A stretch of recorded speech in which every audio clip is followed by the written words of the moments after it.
राजाधिराज सद्गुरुनाथ सिद्धरामेश्वर महाराज की जय। राजाधिराज सद्गुरुनाथ श्री भवसाहेब महाराज की जय। राजाधिराज सद्गुरुनाथ श्री काड़सिद्धेश्वर महाराज की जय। गुरुर्ब्रह्मा गुरुर्विष्णु गुरुर्देवो महेश्वरा गुरु साक्षात् परब्रह्म तस्मै श्री गुरुवे नमः। ब्रह्मानन्दं परमसुखदं केवलं ज्ञानमूर्तिं द्वन्द्वातीतं गगनसदृशं तत्त्वमस्यादिलक्ष्यम् एकं नित्यविमलमचलं सर्वधी साक्ष्यभूतं भावातीतं त्रिगुणरहितं सद्गुरुं तं नमामि। राजाधिराज सद्गुरुनाथ श्री काड़सिद्धेश्वर महाराज की जय। तो अभी क्या हो गया देखिए, हमने अभी दासबोध ग्रंथ जो है उसका अभी प्रबोधन शुरू किया है। मुझे लगता है सबको अच्छा लगता है ना दासबोध। अभी तुम तो हिंदी भाषी है और हिंदी भाषी होने के कारण अभी मैंने आपकी ही इच्छा के अनुसार ये हिंदी भाषा में दासबोध ग्रंथ का प्रबोधन करना शुरू किया है। हाँ, माया दीदी आप भी बताया था, धीरा दीदी आपने भी बताया था, आपको तो अच्छा लगता है ये प्रवचन। तो ये आपके लिए, ये सब जो है ना आपके लिए सब है। जैसे जैसे आपकी इच्छा थी तो ऐसा अपना अभी अभी क्या हो गया, अभी पहले हमने उसका दूसरा जो दशक था ना वो समझा लिया है। अभी आज हम तीसरा दशक समझ लेंगे। अभी देखो ये समर्थ रामदास स्वामी ने ये जो पूरा जो दासबोध ग्रंथ जो लिखा है ना ऐसा ही नहीं लिखा। अभी आज जो हम दशक देखने वाले हैं तो यहाँ स्वगुण परीक्षा करके ये दशक है। तो इसमें क्या आता है देखो, इसमें पहला आता है दशक समाज, जो पहला समास है ये आता है जन्म दुख निरूपण। तो जन्म लेने के बाद क्या होता है, जन्म बोलेगा तो दुख आया, तो इसलिए पहला ही समास लिया उसने, जन्म दुख निरूपण। और उसके बाद स्वगुण परीक्षा अ, स्वगुण परीक्षा ब, स्वगुण परीक्षा क और स्वगुण परीक्षा ड। ऐसे स्वगुण परीक्षा के बारे में उन्होंने 4 समास लिए, 4 समास। अभी देखो, और इसके बाद उसने क्या लिया है, त्रिविध ताप। तो आध्यात्मिक ताप, अधिदैविक, अधिभौतिक ताप और अधिदैविक ताप, ये 3 ताप लिए हैं, त्रिताप लिए हैं। उसके आगे उसने मृत्यु निरूपण लिया है और मृत्यु निरूपण के आगे वैराग्य निरूपण लिया है। ऐसे ये 10 समास है इसके अंदर। लेकिन खास करके जब ये हम देखते हैं ना, स्वगुण परीक्षा देखते हैं, 4 समास देखते हैं, तो उससे हमें पता क्या चलता है, समर्थ रामदास उन्होंने क्या किया था। देखो पहले ये 1224 वर्ष तक उन्होंने सब शास्त्र ग्रंथ की पढ़ाई की है, नासिक में रह के अनेक ग्रंथ का प्रबोधन किया, अनेक ग्रंथ कंठस्थ किया, अभ्यास किया। तो वो बताते हैं ना, ये ग्रंथ लिखते समय उसने क्या किया है, अनेक ग्रंथ का अवतरण इसमें लिया है। उसने भगवत गीता लिया है, गुरु गीता लिया है, अवधूत गीता लिया है, पराशर गीता लिया है, भागवत लिया है। और ये सब तो हो गया, ये तो पढ़ाई हो गई अनेक ग्रंथ की। लेकिन उसके बाद उन्होंने 12 साल, उनकी उम्र जब 24 से 36 तक उम्र जो थी, उसी समय उन्होंने पूरा भरत भूमि का परिभ्रमण किया है। और जब भी भरत भूमि का परिभ्रमण किया, उन्होंने एक एक एक एक ऐसी बातें देखी है। वो समय समाज कैसा था, ग्रह गृहस्थी थे, लोग कैसे आचरण करते थे, कैसा चलता था, सामाजिक स्थिति क्या थी, राजकीय स्थिति की कैसी थी, और अनेक परकीय आक्रांता आके उन्होंने ये अपना भरत भूमि के जो लोग हैं उन्हें कैसे गुलाम बनाया था, ये सब बातें उन्होंने देखी है। और अभी ये जो हम देखते हैं ना यहाँ, उसका पूरा विवरण उसके अंदर उन्होंने ले लिया है। तो अभी देखो, हम पहले अभी जन्म दुख निरूपण देखेंगे। अभी क्या होता है देखो, हम बोलते हैं ना, ये जन्माचे ते मूळ पाहिले शोधून दुखाचे कारण जन्म घ्यावा। अब ये जन्म का जो मूल है ना, हम जब ये देखते हैं ना, क्या पता चलता है, जन्म बोलेगा तो दुख आया ही। ऐसा कभी भी नहीं दिखाई देता है कि जो जन्म लिया है और उसे दुख महसूस करना नहीं पड़ा, ऐसा कभी भी नहीं दिखाई देता। तो इसका क्या हो गया, अभी हम जन्म देखते हैं ना, जन्म, तो जन्म के साथ दुख आया ही समझो। तो यहां सब ये दुख वर्णन करते हैं, जन्म दुख निरूपण। तो अभी देखो, इसमें एक एक बहुत महत्वपूर्ण बात है। ये जब भी हम जन्म लेके आते हैं ना, तो जन्म ये हमारा बंधन हो गया, हम बंधन में आ गए। इस शरीर का सबसे पहला ये शरीर का बंधन, इस शरीर के बंधन में हम आ गए। हम कैसे थे, हम ऐसे विचर रहे थे, निर्गुण निराकार ऐसे हम थे। लेकिन जब ही हमने जन्म लिया तो हम ये शरीर के अंदर बंद भी हो। ये शरीर क्या है, ये कारागिर समझो ना, ये कारागर, ये इसमें डाल दिया हमें शरीर के अंदर। जो ऐसा घूमने वाला था, चराचर में घूमने वाला जीव था, वो शरीर के अंदर आ गया, तो बंदी बन गया, शरीर के अंदर बंदी बन गया। और ये सब पूरे शरीर की मर्यादा है, शरीर के मर्यादा में वो जकड़ गया। देखो, अब ये शरीर हो गया, तो शरीर बंधन में आ गया। तो इसलिए बताया जाता है कि जन्म ये दुख का अंकुर है। जन्म बोलेगा तो दुख की निवृत्ति होगी। अब ये जन्म यही बंधन है। ये जीव जो है ना, वो जीव कैसा था, जब भी जीव था तो वायु स्वरूप था ना, वायु स्वरूप घूमता था, यहां वहां घूमता था। उन्होंने जब जन्म लिया तो वो बंधन में आ गया। अभी ये एक बात होगी। और दूसरा, जन्म लेने का कारण क्या होता है, मन। देखो, जन्म लेने का कारण मन को लगा नहीं मुझे कुछ चाहिए, उसके अंदर चाह निर्माण हो गई करके वो देह धारण करके भूतल पर आ गया। तो इसलिए बताया जाता है कि जन्म जीवाचे मीपण, जन्म अहंतेचा गुण, जन्म यही विस्मरण ईश्वराचे। जब भी हम जन्म लेके आते हैं ना, क्या करते हैं, हम खुद को शरीर समझते हैं, और शरीर समझते हैं, वास्तव में हम शरीर है क्या, ये शरीर में रहने वाला चैतन्य रूप आत्मा, यही वास्तविक हमारी पहचान है। लेकिन हम भूल जाते हैं और हम खुद को शरीर समझते हैं और ईश्वर को भूल जाते हैं। वास्तविक हमारे माता पिता कौन है, पार्वती परमेश्वर यही हमारे माता पिता है ना, उनको हम भूल जाते हैं। तो यही बताया है। तो और जन्म के कारण क्या होता है, अनेक विषय जो है ना, पंच विषय, पंच तन्मात्रा, शब्द, स्पर्श, रस, रूप और गंध, ये 5 विषय जो है ना, ये विषय में हम आसक्त हो जाते हैं। जन्म के कारण हम आसक्त हो गए। और ये आसक्त होने के बाद अनेक बातें हम यही चाहिए, हमारी चाह निर्माण होती है। और इसे यहां बताते हैं वो कि जन्म कैसे है।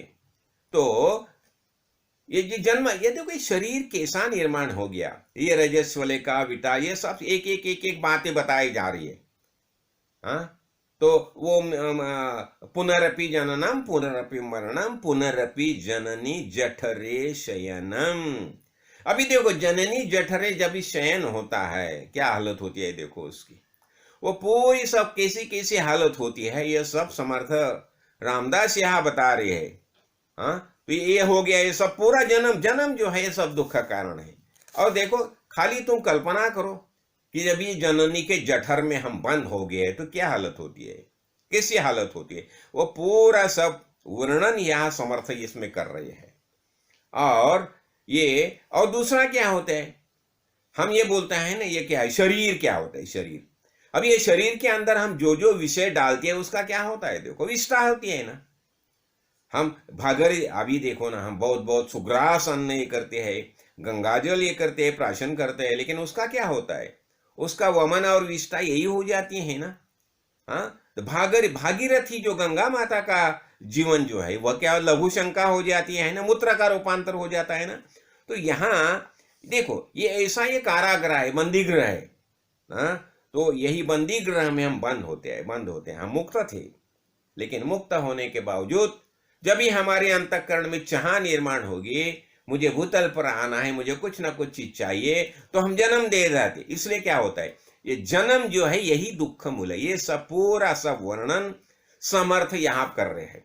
देखो जब भी हम अंदर थे, हम क्या बोलते थे, को सोहम सोहम, तो हमारा क्या है, सोहम मंत्र चल रहा था ना। लेकिन जब भी हम भूतल पर आते हैं तो हम क्या करते हैं, रोने लगते हैं, कुहुम कुहुम कुहुम कोहम कोहम। अभी मैं कौन हूं खुद को भूल गया। पहले तो बता रहा था सोहम सोहम सोहम, इसका अर्थ क्या होगा, मैं आत्मा हूं। तो ऐसा बताने वाला जीव जब भी भूतल पर जन्म लेके आता है, हाँ, तो क्या होता है, शुरू होता है कहूं कहूं कहूं, रोना शुरू होता है। और वो रोना कैसा है, कहा अहम। इसका अर्थ क्या, मैं कौन हूं, भूल गया खुद को।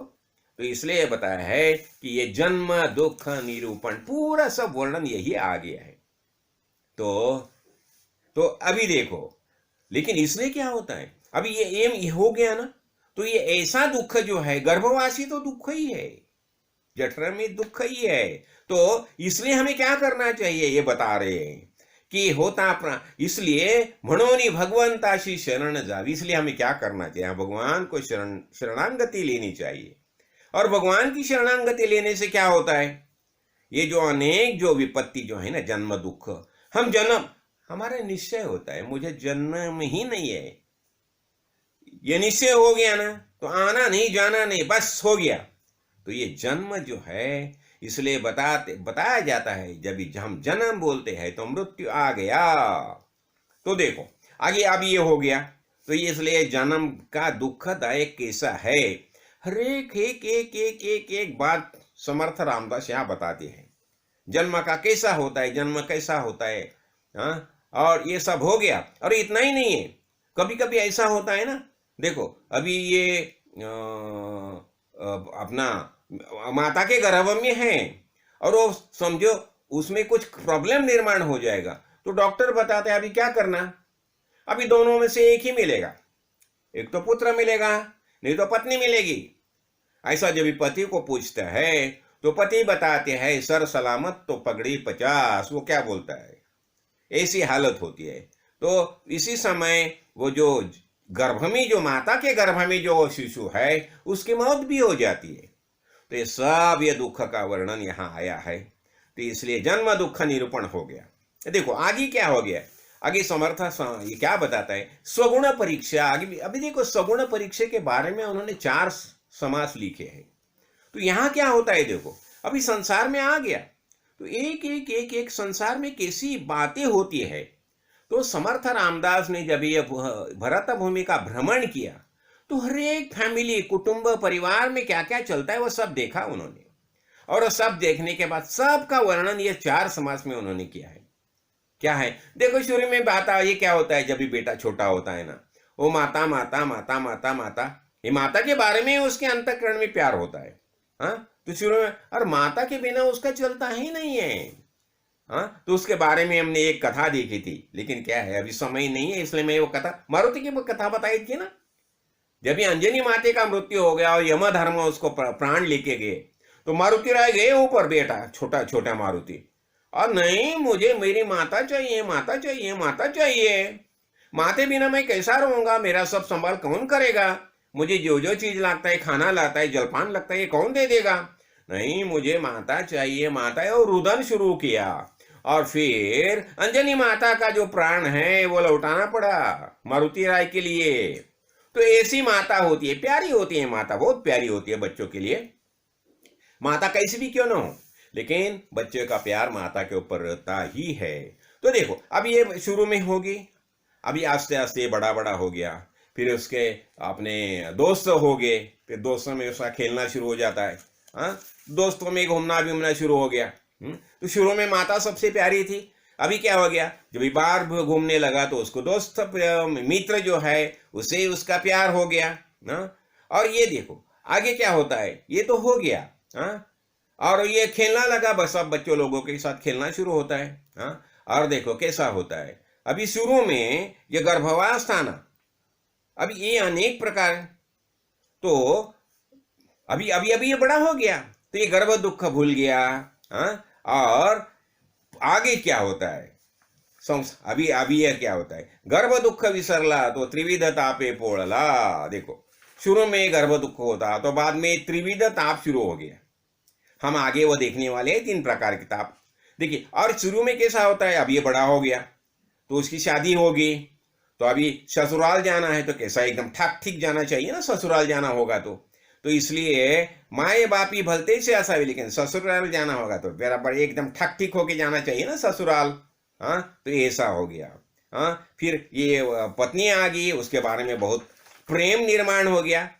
हाँ, और बहुत प्रेम निर्माण हो गया। और फिर इतना ही नहीं है, अभी वो उसके कारण, वो कामाग्नि के कारण ऐसा इसका देखो उसका भूल जाता है सब, और सबसे प्यारी उसे अंतुरी लगती है, पत्नी ही सबसे प्यारी लगने लगती है।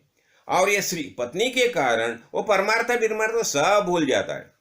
अभी क्या हो गया, वो पत्नी के पीछे लग गया, पत्नी के पीछे लग गया, औरत के पीछे लग गया, बड़ा हो गया औरत के पीछे लग गया। और ये औरत के कारण वो सब रिश्तेदार सबको भूल जाता है।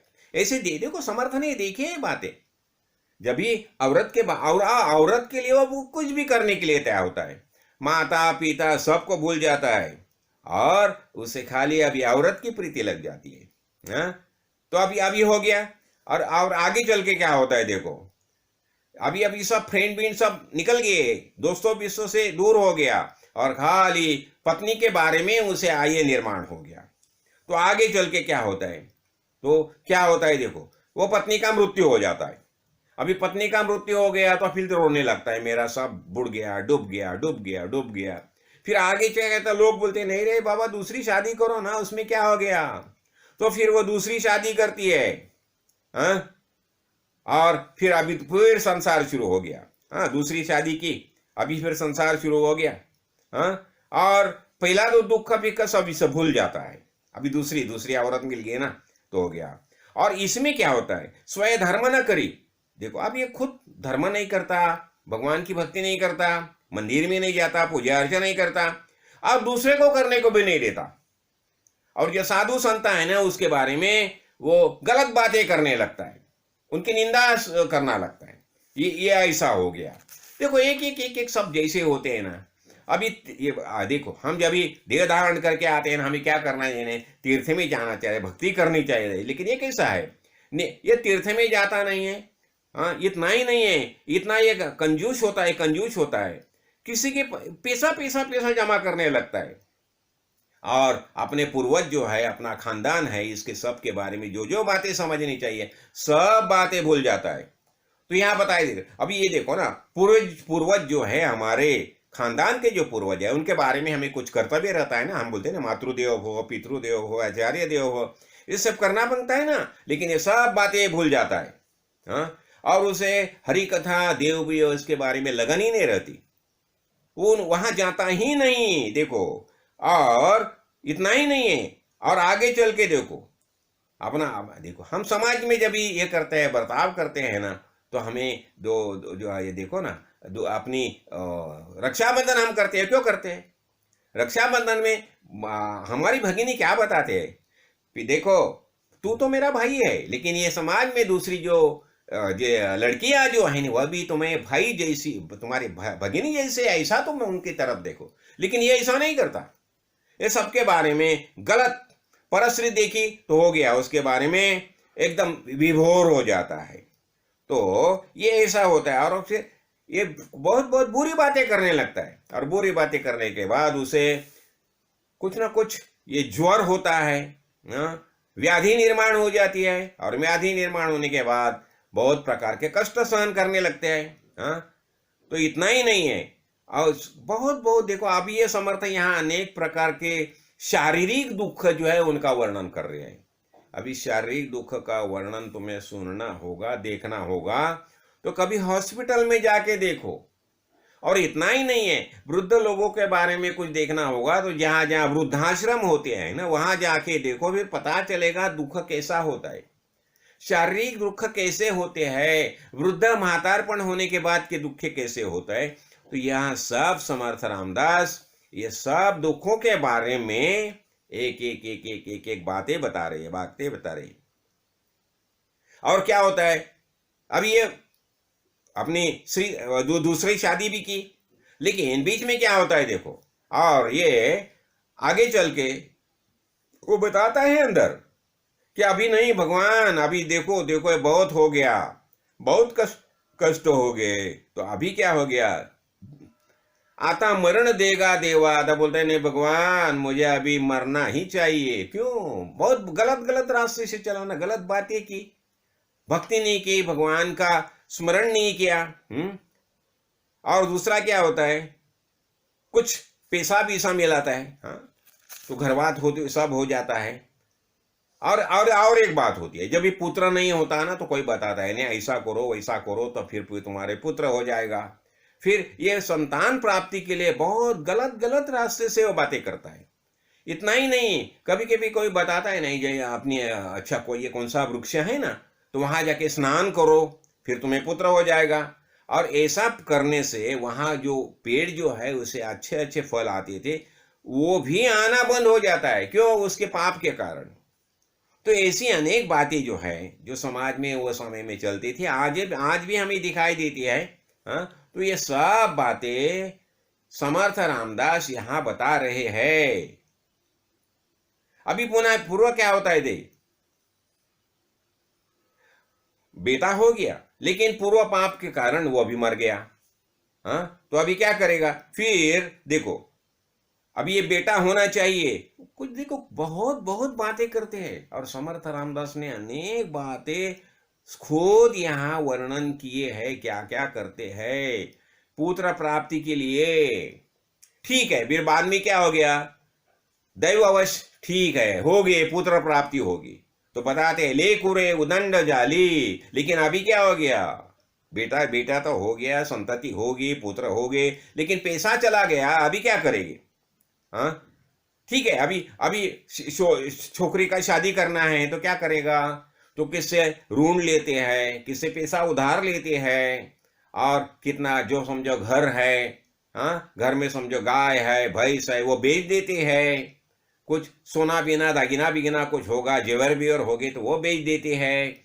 और वो सब ये करके वो शादी अरेंज करते हैं बेटी की। ठीक है, बेटी की शादी होगी, अभी ये हो गया। अभी देखिए अभी क्या होता है, पहला तो अच्छा था संसार, जब ये बाप दादा के समय में अच्छा था, लेकिन अभी वो सब चला गया, धन चला गया। हाँ, अभी तो ये हो गया, लोगों से पैसा लिया, ऋण लिया, तो अभी लोग पैसे के लिए तगादा करने लगे, अरे हमारा पैसा दे दो, हमारा पैसा दे दो। और ऐसा ही तो अभी क्या करेगा, अभी घर में जो कुछ होता वो बेच दिया। हाँ, और वो बाद में पता चलता है, ऐसे आपुले सुख पाती, पता चलता है कि नहीं, हर एक अपना अपना सुख ही देखता है। और फिर अभी क्या करता है, फिर ये लोग बताते हैं, घर वाले बताते हैं, देखो अभी ऐसा कीजिए, आप अभी दूसरे देश में जाइए, हाँ दूसरे स्थल में, दूसरे प्रांत में जाइए और वहां से कुछ पैसा लेके आइए। ठीक है, फिर ये क्या करता है, वो पैसा कमाने के लिए परदेश में जाता है। हाँ, और वहां भी देखो आजकल तुम देखेगे ना, जो लोग परदेश में जाता है ना पैसा कमाने के लिए, उनकी स्थिति देखो कैसे होते है। मैंने तो सुना है ऐसा, जो गल्फ में जाते हैं ना, दुबई ऐसा जगह जाते हैं पैसा कमाने के लिए, अरब कंट्रीज में जाते हैं, और वहां ना मैंने देखा है ऐसा कि एक ही घर के अंदर कितने लोग लाइन से सोते हैं, 10-12 एक ही जगह रहते हैं। हाँ, क्यों? पैसा कमाना है, तो पैसा कमाने लेके बहुत कुछ कष्ट करती है। वो खाने का कुछ बंदोबस्त नहीं रहता, पीने का कुछ ही नहीं रहता। हाँ, जहां जैसे हम हमारे घर में रहते हैं, हमारे देश में जैसे आनंद से रहते हैं, ऐसे तुम परदेश में कभी भी आनंद से नहीं रह सकते। वहां तो बहुत कष्ट ही सहन करना पड़ता है। और ये बातें ना, जो परदेश में जाता है ना, उनसे सुन लीजिए। जो अरब कंट्रीज में जाता है पैसा कमाने के लिए, उनसे सुन लीजिए कि क्या हालत होती है। तो ऐसे जो पैसे कमा के ठीक है बाद में घर में आता है, तो घर में आया पैसा कमा के, और जब ये आया तो यहाँ दुष्काल हो गया था, दुर्भिक्ष हो गया था। हाँ, तो ये सब उसके बेटे बेटे दौड़ने लगे, रे पिताजी आए पिताजी आए पिताजी आए। फिर उन्होंने जो जो कुछ लाया था वो सब दे दिया सबको। तो अब ये सब क्या बता रहे हैं, देखो पिताजी अभी तो आप ऐसा कीजिए, अब ये तुम सब जो लाया है ना पैसा पैसा कमा के, जो कपड़ा बिपड़ा सब लाए, ये हम इसका इस्तेमाल करेंगे, और अभी आप फिर से परदेश में जाइए पैसा कमाने के लिए, और जब तक हम ये पूरा नहीं खत्म नहीं होता तभी तक फिर आप पैसा लेके आइए। देखो अभी जब ये बात ये सब ये देखता है ना, तो उसे अंदर से लगता है, उसके याद आती है, माता की याद आती है, माता की याद आती है। हाँ, अरे मेरी माता कैसी थी कैसी थी। तो ऐसा होता है, और वो बताता है धन्य धन्य मेरी माता, मैं कुछ नहीं करता था उसके लिए तो भी मेरे ऊपर वो प्यार करती थी। और अभी ये सब जो रिश्तेदार है ना वो क्या देख रहे हैं, खाली मैं पैसा लाके देता हूं उतना ही देख रहे हैं। हाँ पता है ना। तो आप भी देखो ना, मुझे याद आई, तो जब ही अभी अपना ये वालिया कोली जो है ना वो क्या करता था, जीवघातकी था, दरोडेखोर था। हाँ, और वो सब ये करके पाप द्रव्य जमा करता था और घर में लाके देता था। तो जब ही नारद मुनि से मुलाकात होगी, नारद मुनि ने बता दिया, देखिए आप ये सब पाप कर्म कर रहे हैं और जो पैसा इकट्ठा कर रहे हैं, तो ये जिनके लिए आप पाप कर रहे हैं जाके उन्हें पूछो कि आपके पाप में वो भागीदारी है या नहीं। तो फिर ये वाला कोई जाता है पूछता है, तो सोबत नहीं नहीं उससे तो हमारा कुछ संबंध नहीं आता, आप घरान ये हमारे घर के करते ये हैं, हाँ करते पुरुष हो, तो हमारा सबका बंदोबस्त करना, हमारा जे जो कुछ लाता है वो देना ये आपका कर्तव्य है। तो सब नहीं, आपके पाप में तो हम शरीफ नहीं हो जाएंगे। तो हो गया, मुझे पता चला, अरे रे रे रे मैं जिनके लिए सब कर रहा था वही मेरे साथ नहीं है। ऐसा ही होता है, हम जिनके लिए सब ये बातें करते हैं ना, ये खाली स्वार्थी होते हैं, स्वार्थी होते हैं, माइक होते हैं, माइक स्वार्थी, बस खाली उन खुद खुद का देखता है। और जो भी हमारे ऊपर ऐसी कोई कठिनाई इस निर्माण होती है तो सब बोलते हैं नहीं अभी आपके साथ हम नहीं है। तो फिर देखो, इसलिए ते समय माता अठवली, उसी समय माता का ख्याल आता है, और मणे धन्य धन्य ते माउली, और बताता है वो मेरी माता धन्य धन्य है। और उसने क्या किया, मज कारण बहुत कष्ट ली, हाँ मेरे लिए उसने बहुत कष्ट किया, लेकिन परी मीनेची मूर्ख, मैं मूर्ख, मैं वो समझा नहीं, उसका प्यार मैं नहीं समझा।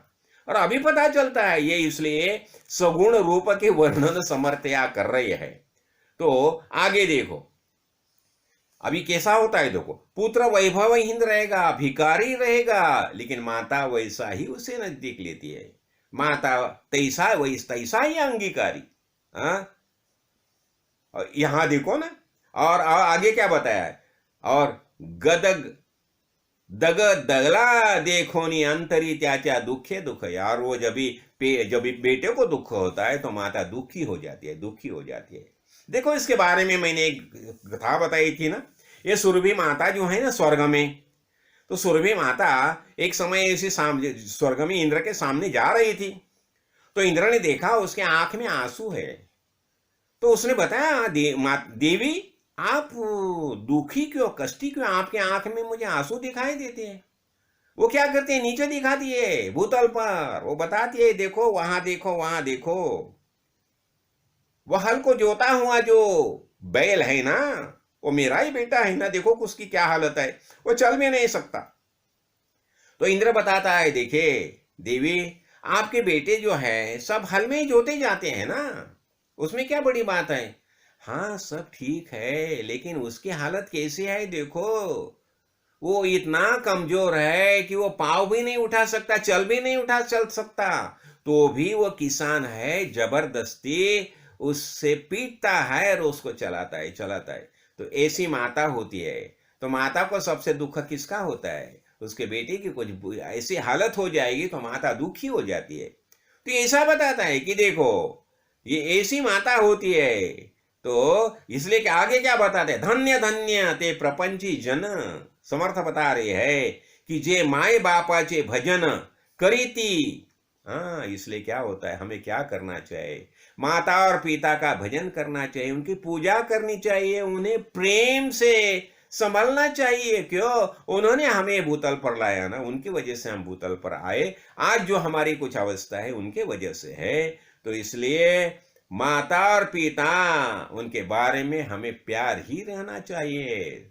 तो मातृदेवो वो पितृदेव बताया जाता है ना। तो देखो ऐसी बातें है। तो क्या होता है, तो ये देखो क्या, ये शुरू में अनेक बातें यहां बताई है समर्थ ने। और फिर ये बता रही है, देखो, और फिर ये अब ये सब बातें हैं ना, तो अभी फिर उसे पैसा कमाने के लिए परदेश में जाना पड़ता है। फिर रोने लगता है। रोने का क्या है, मैं आया था इधर इन्हें रहने के लिए, लेकिन ये सब बोले रहे कि तुम जाओ और फिर से हमारे लिए पैसा जमा के लाओ। तो इसलिए मागिल दुख, सब पहले का सब दुख उसका स्मरण हो गया। हाँ? और फिर रोने लगा मग रुदन आरंभिले। लेकिन अभी क्या हो जाएगा, अरण्य रुदन करिता। क्या हो जाएगा, अभी अरण्य रुदन करिता, कौन आ जाएगा तुम्हें संभालने के लिए। तुम्हें किससे दोस्ती नहीं की, किससे प्रेम नहीं संपादन किया, जो सब खुद के लिए करते गए, खुद के लिए करके गए। हाँ, ये संसार जो है, संसार को तुमने सत्यत्व दे दिया। तो ऐसे समर्थ यहां बता रहे हैं। तो अभी क्या बोलते हैं, वही बोलते हैं, आता जो कुछ प्राप्त हो गया बस भुगतना ही तुम्हारा काम है। जैसा जैसा कर्म किया, अभी कर्म फल है, तुम्हें भुगतना ही पड़ेगा। तो आगे देखो, आगे समर्थ बता रही है कि क्या हो गया, कि देखो क्या होता है ना, उस समय ना बहुत ऐसे होते था अपना। फिर आगे चल के देखो, ठीक है, थोड़ा सा ये बारिश बिरिश ये हो गया, दुष्काल हो गया, और दुष्काल हो गया, उनके पास थोड़े से पैसे थे। हाँ, तो फिर क्या है, लोगों ने बता दिया ठीक है, फिर ऐसा कीजिए, फिर शादी कीजिए। फिर उसने शादी की। शादी करने के बाद अभी ये तो बूढ़ा, उसका तो उम्र बढ़ गया है, जिसके साथ शादी की वो तो तरुण है। और उतने में क्या हो गया, ये आगे कौन आया, कि ये अपना उसी समय क्या होता था, सब बेटे लोग थे, उन्होंने सब उसको खोपट बांध के अलग करके दे दिया। उसे बोला नहीं तुम्हारे भैया अलग रखो, अलग रहो। वो अलग रहने लगा, वो बेटे सब अलग हो गए उससे। कोई उसे पूछा ना, और उसको अलग रह के उसको उसकी जो शादी हो गई थी उसके पत्नी के साथ उसे रहने को दे दिया। लेकिन इसमें क्या हो गया, परचक्र आ गया। देखो वही वो समय क्या होता था, आक्रांता कभी भी आते थे, और परचक्र आ गया, और पता चला कि ये जो तरुणी थी ना, जिसके साथ उसकी शादी हुई थी, उसको उठा के ले गया, और उसमें पता चला कि उसको भ्रष्ट किया।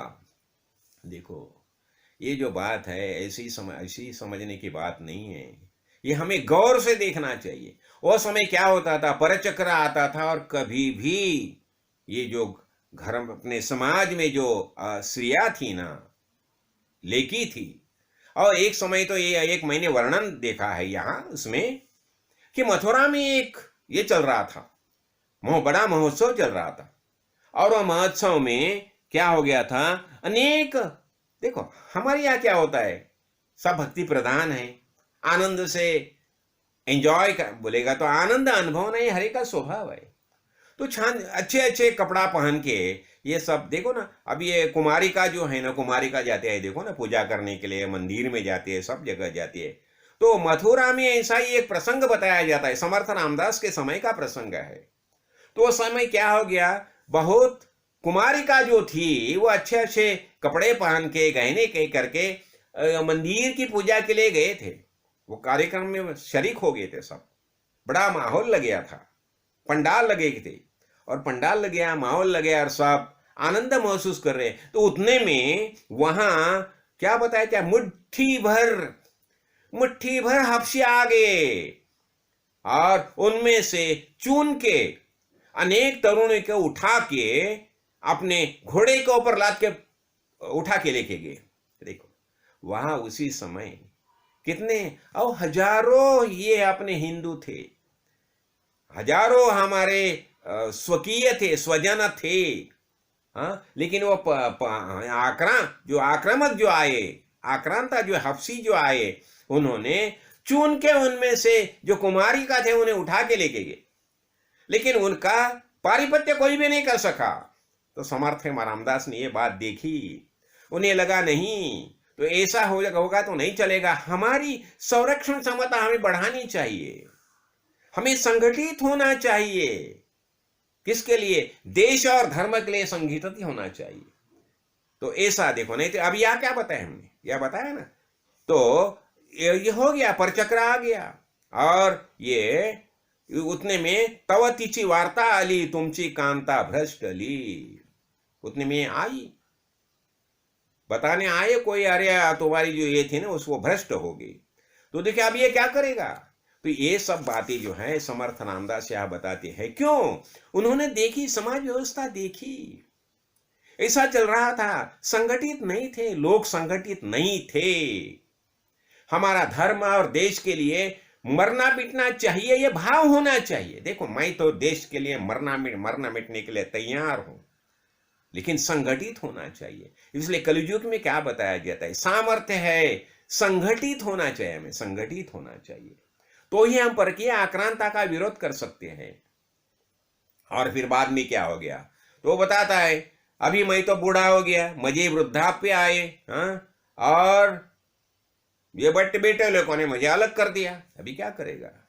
हाँ, यही बात है। देखो ते यही वृद्धपणी अवकला ठाकुनी आली, अभी बड़ा बूढ़ा हो गया और ये ऐसी स्थिति निर्माण होगी, अभी कुछ नहीं कर सकता।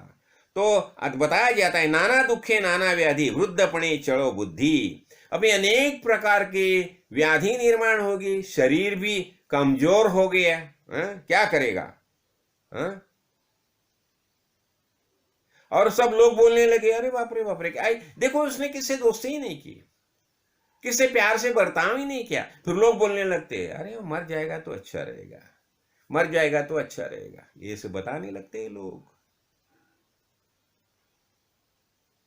और जिन्हें संभाला बड़ा किया वही ऐसे बोलने लगते हैं। जिनको जन्म दे के बड़ा किया, तो यही विषम समय जब ये आता है ना, प्रतिकूल समय जब ये आता है, तो ऐसे ही पुत्र जो है ऐसे बोलने लगते हैं। तो इसलिए क्या समझाया जाता है कि हमें मातृ प्रेम, मातृभक्ति, पितृभक्ति करनी ही चाहिए, माता और पिता को संभालना ही चाहिए, हमारा कर्तव्य है। इसलिए हमारा संस्कृति में बताया जाता है, मातृदेवो भव, पितृदेवो भव, आचार्य देवो भव। ये सब क्यों बताया जाता है? ये हमारी परंपरा है ना, वैदिक परंपरा है। देखो वैदिक परंपरा का यही सबसे बड़ा महत्वपूर्ण बात है। ये संपूर्ण विश्व एक परिवार है, तो ये परिवार के साथ हमें प्रेम से ही रहना चाहिए ना। और ये प्रेम कभी हम करेंगे जब भी हम भगवान की भक्ति करते हैं, हाँ, ज्ञान प्राप्त करते हैं। देखो आगे ये बता रही है, ये क्या बोल रहे हैं, जन्मावघा दुख मूल लागती दुखाचे इंगल। इसे पता चलता है कि जन्म बोलेगा तो दुख शुरू हो गया, और ये दुख के जो ये है ना, या वृश्चिक ये लगता है ना, टेंगे लगाता है ना, हाँ, ऐसा हो जाता है। यही दुख सहन करना पड़ा है। हाँ, तो इसलिए बताया जाता है, इसलिए क्या करना चाहिए, भगवत भजना वा सुनी सुखेना हे जन्म योनी तापत्रयाची जाचणी सहा। इसलिए हमें क्या करना चाहिए, भगवत भक्ति करनी चाहिए, भगवत भक्ति करनी चाहिए। देखो हम जब भी भक्ति मार्ग से भक्ति करते हैं ना, तो सब बात में भगवान हमें संभालता है, भगवान संभालता है। देखो तो इसलिए हमें भक्ति करनी चाहिए, अच्छा आचरण करना चाहिए, अच्छे गुण जो है संपादन करने चाहिए। हमने देखा ना इसके पहले, गुणग्राही होके अनेक अच्छे अच्छे गुण हमें हमारे अंदर लेनी चाहिए, गुणग्राही होके ग्रहण करना चाहिए, ग्रहण करना चाहिए, गुणों का संवर्धन करना चाहिए, दुर्गुणों का त्याग करना चाहिए, जब ही हम सुख से जी सकते हैं। तो समर्थ रामदास ने देखो यहां बताया है ना, हाँ, अभी आगे तो क्या क्या बता रहे हैं देखो। हाँ, अभी ये तो हो गया। हाँ, अब ये सगुण रूपा के सब हम वर्णन देख लिए। अभी ये आगे ताप, त्रिविध ताप बता रहे, 3 प्रकार के ताप होते हैं ना, वो बता रही है। तो ये बता रही है, देखो ये देखो ये अब ये त्रिविध ताप है, कैसे होते हैं देखो। एक ताप ऐसा आता है, देहेन्द्रिय प्राणेन सुखम दुखम च प्राप्यते, इममाध्यात्मिकम तापम जायते दुख देहिनाम। आध्यात्मिक ताप ये कैसा होता है, शरीर से निर्माण होते हैं, शरीर से, शरीर और इंद्रिय के माध्यम से। आध्यात्मिक, आध्यात्मिक बोलेगा तो शरीर के बारे में जो ताप है, दुख सहन करना पड़ता है, वही हो गया। फिर सर्वभूतेन संयोगात् सुखम दुखम च जायते, द्वितीय ताप संतापः सत्यम चैवाधिभौतिकम। और अधिभौतिक ताप, अभी अधिभौतिक ये सब अनेक भूत के संयोग होता है ना हमारा, अनेक भूत मात्र जो है, प्राणी जो है, हाँ, मनुष्य भी सब है, उनके साथ हमारा संयोग होता है, और उनके माध्यम से जो हमें दुख सहन करने पड़ते हैं, ताप सहन करना पड़ता है, उसे बताया जाता है, अधिभौतिक ताप बताया जाता है। और तीसरा, शुभाशुभेन कर्मणा देहांते यमयातना, स्वर्ग नरकादि भोक्तव्यम ईदम चैवाधिदैविकम। और अधिदैविक किसे बताया जाता है देखो। अभी हम शुभ और अशुभ कर्म जीते समय हम अनेक प्रकार के कर्म करते हैं, शुभ कर्म करते हैं, अशुभ कर्म करते हैं, और ये सब कर्म जो कर्म हो गए अपने हाथ से, उसका रिजल्ट यानी उसके कारण देहांत, शरीर छोड़ने के बाद जो यम यातना हमें भुगतना पड़ती है, ये यम यातना जो है उसमें क्या होता है, स्वर्ग नरक आदि जो भाग हमें ये भुगतना पड़ता है, तो ये अधिदैविक ताप बताया जाता है। तो ये त्रिविध ताप है, उसके बारे में ये समर्थन एक प्रकार ये बता रहे हैं। हाँ, तो देखो ये अधिदैविक में कैसा होता है, जो आध्यात्मिक में देखो, अभी कुछ लग समझो पेट में दर्द करने लगा कि ये आध्यात्मिक हो गया। हाँ?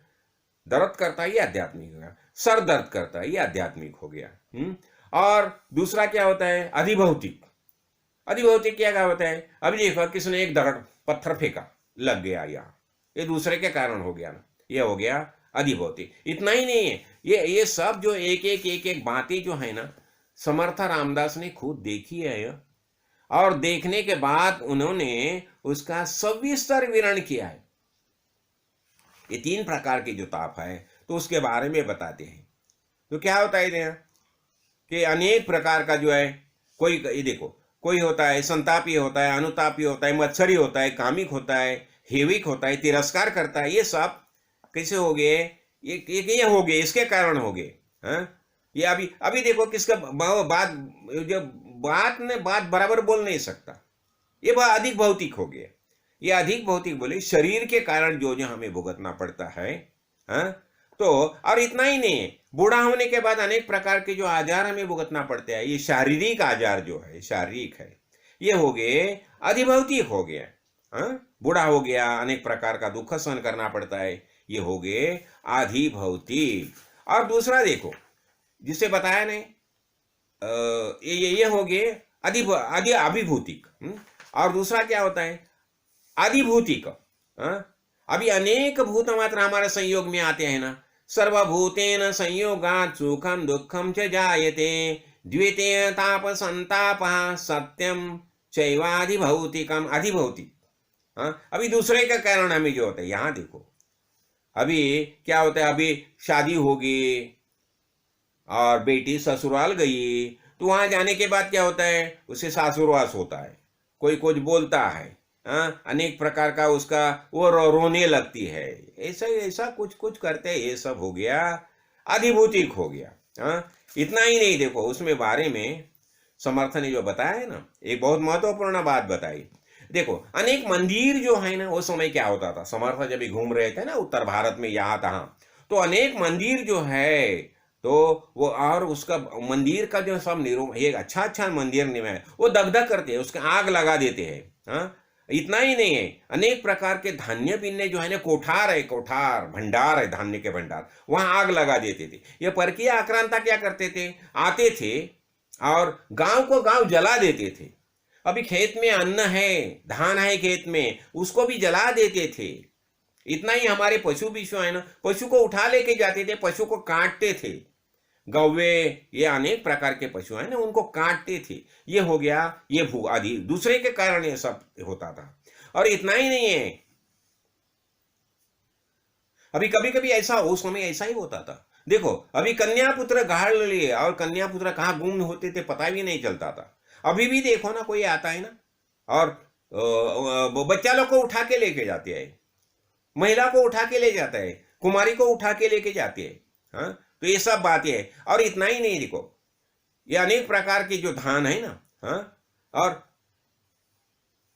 और इतना ही नहीं, अनेक प्रकार के जो पिंडारी, उजलेगिरी करने वाले, ये भूरटे चोर जो है, वह अनेक प्रकार के किमियागार है, लुच्चे है, लबाड़ है, लुटारू है, दरोडेखोर है, वो सब आके सब प्रकार का ये विध्वंस करते थे। तो इनके सब के कारण जो ताप होता था वो आधिभौतिक ताप है। तो ये अनेक लोगों के कारण जो है ना, तो ये आदि ये हो गया। और इतना ही नहीं है, अभी देखो कभी कभी ऐसा होता है, हमारे दिल में जैसा होता है वैसा नहीं है। हाँ, वो फिर भूत पिशाच, ये सब जो बातें, ये सब बातें समर्थ यहाँ बता रही है। हाँ, और इतना ही नहीं, देखो क्या कभी वो समय क्या होता था, परचक्री धरून नेले, नीच जाती स दीधले, दुर्दशा होनी गेले, या नाव आधिभूतिक। वो समय पर की आक्रांता आते थे, अनेक लोगों को उठा के लेके जाते थे और गुलाम करके बेचते थे। देखो क्या है, एक एक एक एक एक एक बातें समर्थ ने जो देखी है ना, तो वो सबका विवरण उन्होंने किया है। इसलिए वो बताते थे, उन्होंने उनके माता को बताता था, मैं विश्व की चिंता करता हूँ, विश्व की चिंता करता हूँ, मेरी खुद की नहीं, विश्व की चिंता करता हूँ। और विश्व की चिंता करने के लिए समर्थ रामदास के रूप में साक्षात शिवशंकर जन्म लेके आए थे। तो देखो यहाँ परचक्री ने लेके उठा के लेके गया। और वो समय क्या होते, गुलामों की क्या दशा होती थी। और इतना ही नहीं, अनेक महिला को जो उठा के लेके जाते थे, उनकी क्या हालत हो जाती थी, कितनी बुरी हालत होती थी, कितना कष्ट दुख उन्हें सहन करना पड़ता था। तो ये सब ऐसे बातें जो है, ये वर्णन जो है समर्थ यहाँ इसमें करते हैं। और इतना ही नहीं, देखो और अनेक, देखो वो समय जो ये परकीय आक्रांता थे ना, उनका खास वो देखो, वो शिक्षा करते थे ना, क्या है देखो ना, वो अपना ये शतघ्नी के सामने रख के उड़ा देते थे। हाँ, तलवार से छाटते थे। हाँ, अनेक प्रकार, हाथी के पांव के नीचे दबाते थे। अभी एक बात तो देखो ना, जब ये औरंगजेब जो राजा था ना, औरंगजेब, तो औरंगजेब ने क्या किया, संभाजी राजा को कैद किया। और उन्होंने क्या बताया संभाजी राजा को बताया, देखो तुम ये हमारा जो मुस्लिम धर्म है उसका स्वीकार करो। संभाजी राजा ने सांगितलं, मैं कभी भी मुस्लिम धर्म स्वीकार नहीं करूंगा। तो उसने क्या किया, देखो उसकी जीभ काट दी। इतना ही नहीं, हाथ की बोये ये नाखून बिखून काट दे, पांव काटे, हाथ पांव काटे, एक काट के किए। लेकिन ये जब भी ऐसा होता था तो भी संभाजी राजा ने बता दिया, मैं हिंदू हूं, मैं वैदिक परंपरा वाला हूं, मैं कभी भी तुम्हारा इस्लाम कबूल नहीं करूंगा। और केवल वो इस्लाम नहीं कबूल किया, इसलिए उसको हाल करके उसने उसका वध किया है औरंगजेब ने। देखो, और ये बातें हैं, ये सब बातें हमें मालूम है ना, तो हमें क्या करना चाहिए। ये आक्रांता जो आते थे, ये औरंगजेब ने संभाजी राजा को कैसा मार दिया, देखो। हाँ, और इतना ही नहीं कि वो पानी के अंदर डुबा देते किसको। देखो ये सब बातें जो है ना, ये सब बातें, ये देखो पारड्यामध्ये घालणे या कडेलोट करने, वो पर्वत के ऊपर से नीचे फेंक देते थे, शतघ्नी के सामने लगा के उससे उड़ा देते थे। तो ऐसे जो अनेक जो है, ये अधिभूतिक है, ये ऐसे ताप सहन करने पड़ते हैं। आगे बताते हैं कि जब ये छोटा था, वो माता का मृत्यु हो गया। हाँ, जो बड़ा हो गया तो कांता का मृत्यु हो गया, पत्नी का मृत्यु हो गया, और जब भी वो वृद्ध हो गया तो बेटे का मृत्यु हो गया। ये सब जो है ये आधि भौतिक ताप है। देखो ऐसे प्रकार ये हमें 3 प्रकार के ताप है, ये सहन करने पड़ते हैं।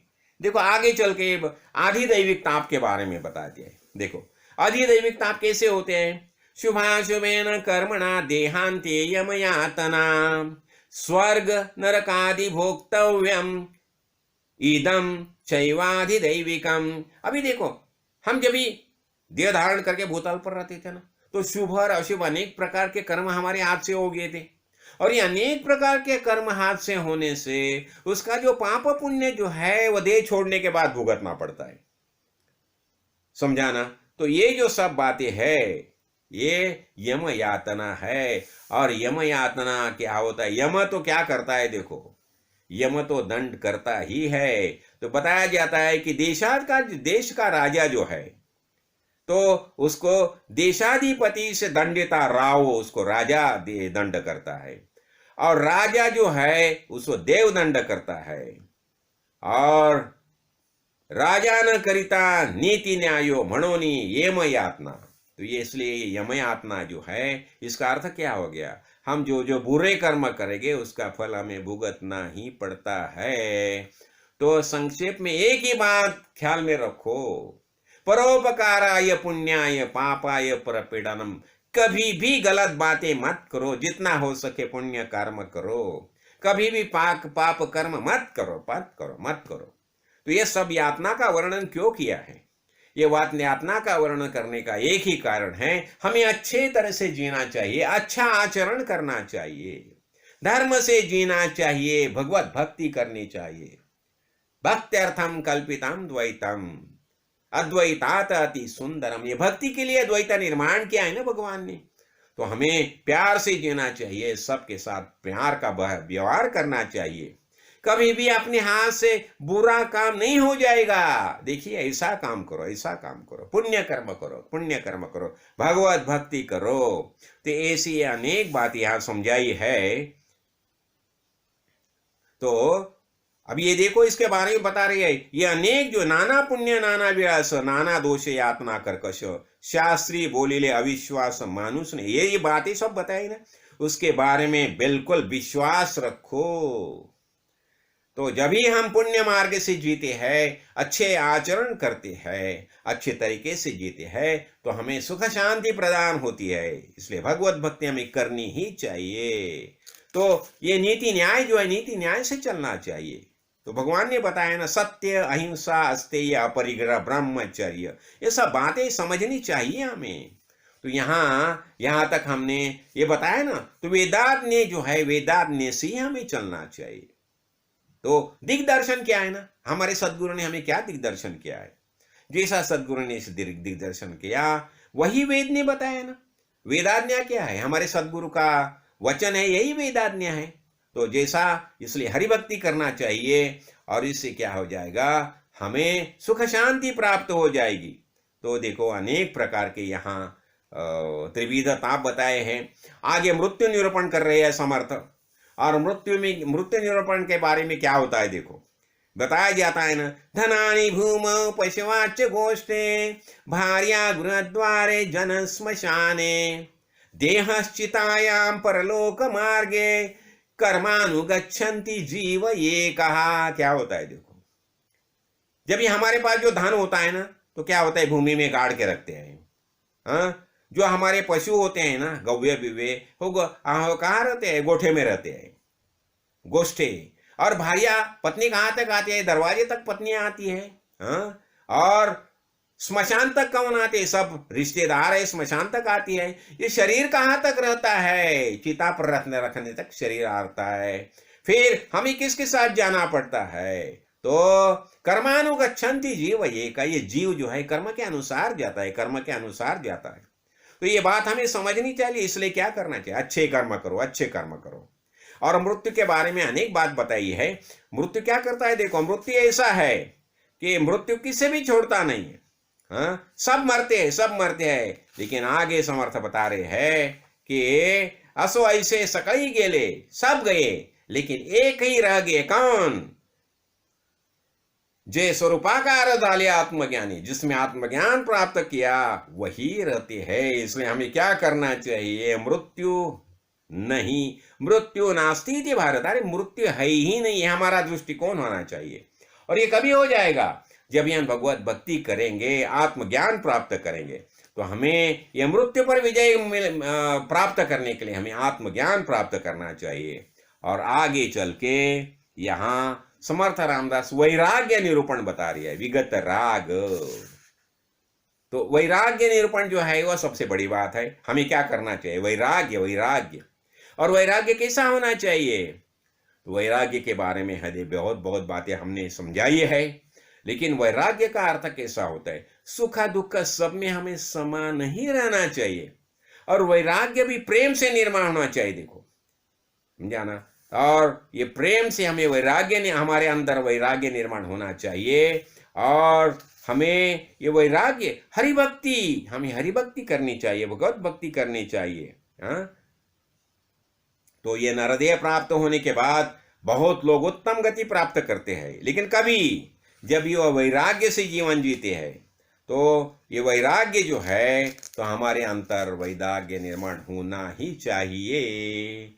तो ये वैराग्य की बात जो है, तो बताया जाता है ना, जिससे जिससे विषय का जो सुख है, विषय जनित जे जे सुख, वहां दुख आता ही है। इसलिए हमें क्या करना चाहिए? प्रेम से वैराग्य निर्माण किया है। वैराग्य कैसा होना है? शिवजी का वैराग्य देखो, शिवशंकर जो है वैराग्य शिवशंकर है, लेकिन प्रेम से रहते हैं, भगवत भक्ति करते हैं, और बस खाली एक भगवान को ही चाहते हैं।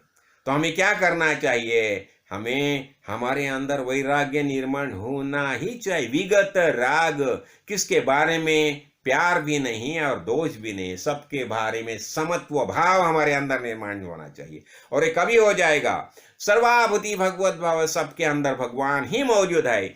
ये हमारा जब निश्चय हो जाएगा, तो हमारे अंदर वैराग्य निर्माण हो जाएगा। तो अभी हमने क्या किया? ये अभी हमने देखे ना, ये अभी हमने यह तीसरा जो अध्याय है, तीसरा दशक जो है, तो तीसरा दशक जो है उसके अंदर जो अनेक जो भाग है, जन्म दुख से लेकर वैराग्य और मृत्यु निरूपण, ये सब हमने देखे हैं यहाँ। तो मुझे लगता है ये बहुत हो गया ना। हाँ, देखो एक एक एक एक बातें आस्ते आस्ते हम देखते रहेंगे। तो वैराग्य जो है ना, तो हमारे अंदर देखो, मृत्यु है ही नहीं, मृत्यु नास्ति इति भारत, यही बताया ना। सनकादिक जब ये आए तो धृतराष्ट्र को क्या बताया? अरे मृत्यु नास्ति इति भारत, मृत्यु है ही नहीं है। शरीर का आना और जाना जब ये बताया जाता है ना, वासांसि जीर्णानि यथा विहाय नवानि गृह्णाति नरोपराणि तथा विहाय शरीराणि जीर्णान अन्यानि संयाति नवानि देहि। बस एक जूना वस्त्र छोड़ दिया, नया धारण किया, यही समझो। और आनंद से है, जो आनंद से, मैं तो बताता हूँ, काड़े सिद्धेश्वर महाराज हमें बताते थे, तुम जैसे शिष्य मुझे मिल जाएंगे ना, तो मैं तुम्हारे लिए ऐसे हजारों जन्म लेने के लिए तैयार हूँ। और मैं भी यही बताना चाहता हूँ, काड़े सिद्धेश्वर महाराज जैसे गुरु मिल जाएंगे ना, तो मैं भी ऐसे गुरु के सत्संग के लिए हजारों जन्म लेने के लिए तैयार हूँ। इसलिए हमें क्या करना चाहिए? हमें राम भक्ति करनी चाहिए। और समर्थ रामदास ने जो बताया, जय जय रघुवीर समर्थ, राजाधिराज सद्गुरुनाथ सिद्धरामेश्वर महाराज की जय, राजाधिराज सद्गुरुनाथ श्री भाऊ साहेब महाराज की जय, राजाधिराज सद्गुरुनाथ श्री काण सिद्धेश्वर महाराज की जय। जय जय रघुवीर समर्थ।